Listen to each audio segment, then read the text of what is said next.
Hello mga kanene, so ngayon, ang araw na to, makeup with me para maiba naman tayo. Okay, bago ang lahat, maglagay muna tayo ng setting spray.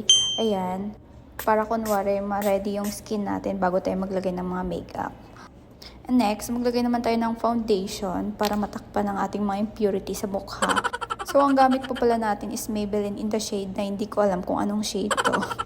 For my concealer naman, gagamitin natin ang budget-friendly ng Careline. Kailangan ko lang takpan yung pinagpuyatan kong eye bags kasi ang pangit nyo tignan.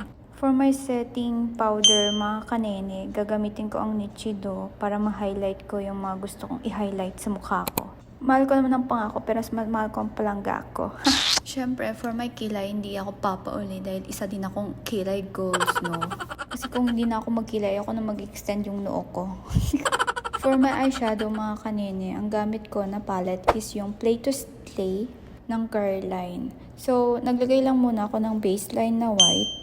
At naisipan ko din maglagay ng eyeliner na black para makapag-create tayo ng cat eye look. So, lalagyan ko lang siya ng dark shadow sa mga gilid-gilid niya.